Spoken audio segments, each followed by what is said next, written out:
यहाँ से कोऑर्डिनेटर्स का फोन आया कि तेजस्वी ने कहा है कि हम चुनाव का बहिष्कार करेंगे, बाइकाट करेंगे, इस पर बोलना है। तो मैंने सबसे पहले अपने बिहार के प्रदेश अध्यक्ष जनाब अख्तरुद्दीन साहब को फोन किया। मैंने उनसे जानकारी हासिल की कि हमारी पार्टी का इसमें क्या स्टैंड है।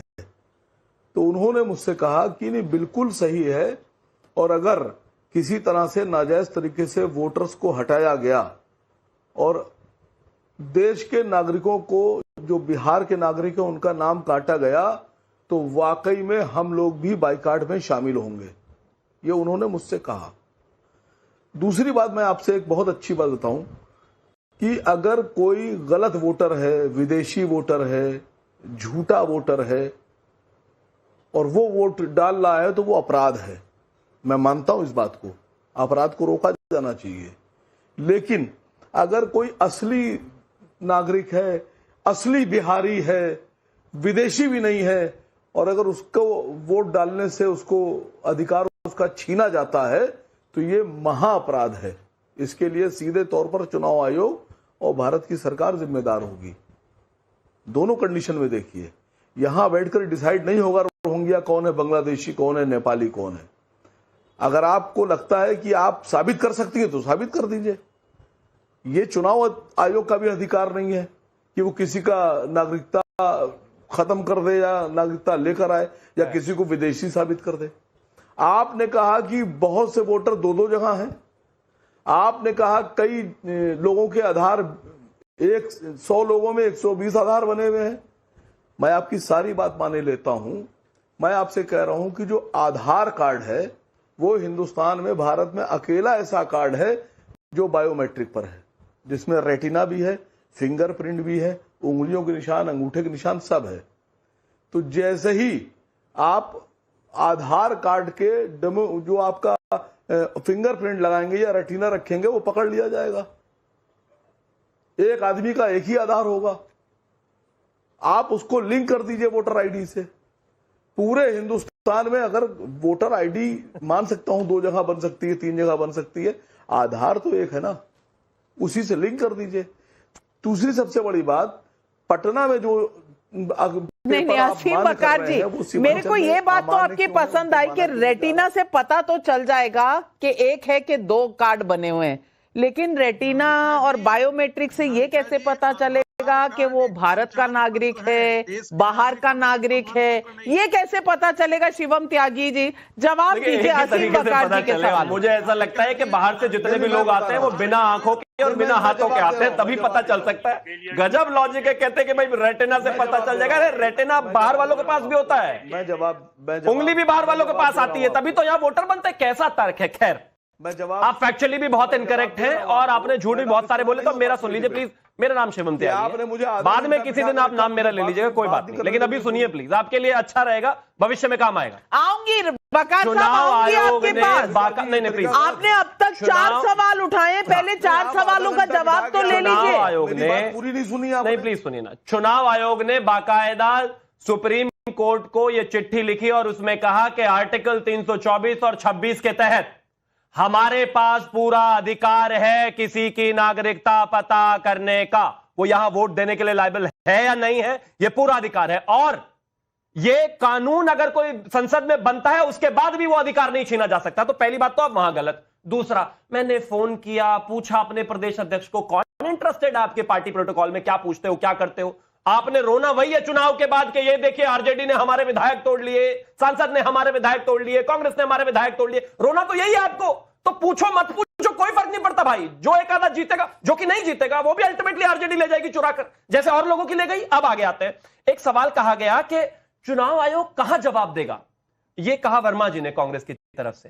पहली बात यह कि ये जो आप एक चीज समझें, 1 मिनट का आपका 2.5 लाख रुपया, 1 घंटे का अप्रोक्सीमेटली 1 करोड़ रुपया और दिन का 9 करोड़ रुपया संसद की प्रोसीडिंग्स में डेली खर्च होता है।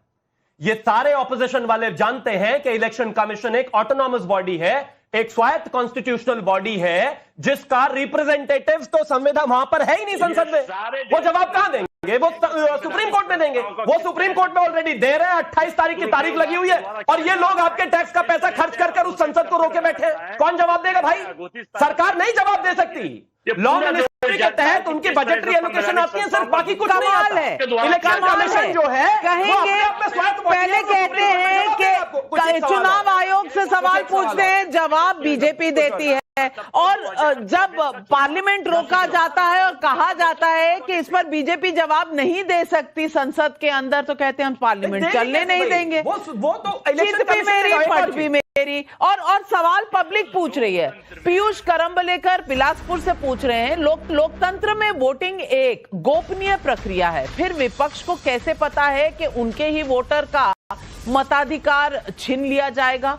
ऐसे वोटर खुद सामने क्यों नहीं आ रहे? अरविंद गुप्ता ग्वालियर से पूछ रहे हैं, सारा विपक्ष क्यों तुला हुआ है उन लोगों का वोट डलवाने के लिए जो देश के नागरिक भी नहीं हैं? अब इसका जवाब तो तौसीफ भाई आप दे दीजिए। आऊंगी दोबारा, उसके बाद मैं खत्म कर दूंगा। तौसीफ से सवाल और है। इन्होंने कहा कि मोदी जी भी तो इसी वोटों से जीते थे, 2014 में जीते, 2019 में जीते, 24 में लालू प्रसाद यादव 1990 में जीते, 62% वोट मिला, 95 में जीते, 63% वोट मिला, 2000 में जीते, 62% वोट मिला, और जैसे ही हमने एसआईआर किया तुरंत जो है 45% वोट शेयर हो गया और वो हार गए। बीजेपी आप भी तो उससे जीत रहे थे भाई, ऐसे मत जाइए पीछे पीछे कि पीछे जाकर ठीक करना है। बिल्कुल बिल्कुल ठीक। तौसीफ भाई बिक चुकी है जो बीजेपी वाले। तौसीफ भाई आप बोलिए, आपके 60 सेकंड शुरू होते हैं अब। नाविका जी बहस हो रही है इलेक्शन कमीशन द्वारा एसआईआर किए जाने पर बिहार में। ये एसआईआर को जो है खुद बीजेपी के गोद में बैठे हुए जेडीयू के एमपी जिनका नाम है गिरिधर यादव, उन्होंने कहा कि ये तुगलकी फरमान है चुनाव आयोग का। गिरधारी यादव नाम सही बोल रहे हैं। अक्टूबर नवंबर में इलेक्शन चुनाव होना है और 2 महीना पहले ये वोटर लिस्ट से चुन करके नाम मिटाने की कार्रवाई कर रहे हैं। कि क्यों कर रहे हैं, इसके पीछे बीजेपी का गेम प्लान क्या है? मैं आपको याद दिलाना चाहूंगा, आपने प्रोग्राम के शुरुआत में बताया कि किन किन इलाकों में आरजेडी ने कम मार्जिन से वोट को जीता। ये उन्हीं इलाकों में टारगेट करके उतने ही गिने चुने वोटर्स को डिलीट करेंगे, भले ही वो नागरिक हो, वो उनको डिलीट करेंगे। बाद में जब वो छानबीन होगी, आपत्ति जनाएगी, तब बोल देंगे ओ आई एम सॉरी, और बोल करके नाम वापस जो है उनको करेक्शन करेंगे। और आई एम सॉरी बोल करके ये यहाँ पे चुनाव जितवाने की जो है गेम प्लान है। आपको गिरधारी यादव समझ आ गए, आशीष दुआ नहीं समझ आए, जो महाराष्ट्र के कांग्रेस से बोल रहे हैं कि बीएलए ने कोई सवाल नहीं उठाया, किसी ने केस नहीं किया। लोकसभा चुनाव के 10 ऐसे केस चल रहे हैं सुप्रीम कोर्ट में जिसमें से एक भी कांग्रेस का नहीं है। अरे भैया, सब कुछ इतना काला है तो फिर प्रॉब्लम क्या है? उठाओ, कोर्ट जाओ। कोर्ट जाना नहीं है, सबूत देना नहीं। मैं बाद में सॉरी नहीं बोलूंगा। मैं अपनी पार्टी की तरफ से, अलायंस की तरफ से अभी सॉरी बोलकर आपसे माफी मांगकर डिबेट छोड़कर चला जाऊंगा, फिर कभी नहीं आऊंगा। हमने 18,70,000 वो लोग ढूंढ कर निकाले जो मृत हैं, हमने 26 लाख के करीब वो लोग निकाले जो परमानेंट शिफ्ट हो चुके हैं, हमने 7.5 लाख के करीब वो वोटर निकाले जिन्होंने कई जगह वोट बनवाया हुआ है। मुझे इस पैनल पे बैठे हुए कोई भी वो लोग वो 10 नाम बता दे जो हमने गलत तरीके से हटाया हो, मैं अभी सॉरी बोलकर छोड़कर चला जाऊंगा। 10 नाम बता दे, इतनी मेहनत करने की जरूरत जब तक आप ये 10 नाम ढूंढ रहे हैं, मैं जनता का हमने पोल किया, चुनाव बहिष्कार की बात क्या विपक्ष का हार का डर है या नया सियासी दाव है? सैंपल साइज 25,000 लोग, हार का डर इसीलिए सरेंडर 78% लोग कह रहे हैं। एसआईआर के लिए सियासी दाव 19% लोग, कुछ राय नहीं रखने वाले 3%। 78% लोग मानते हैं कि यह हार का डर है। मृत्युंजय जी, चुनावी मैदान से कभी कोई छोड़कर नहीं जाता, भागकर जाने वालों को जनता डर गया समझती है। कम से कम आज तो कह दीजिए कि सुप्रीम कोर्ट पर आपका पूरा विश्वास है। सुप्रीम कोर्ट अगर कहेगी हां तो हां, ना तो ना, कहेंगे मृत्युंजय जी? समय कम है, हाँ या ना? हम तो कह रहे हैं कि हम लोगों के लिए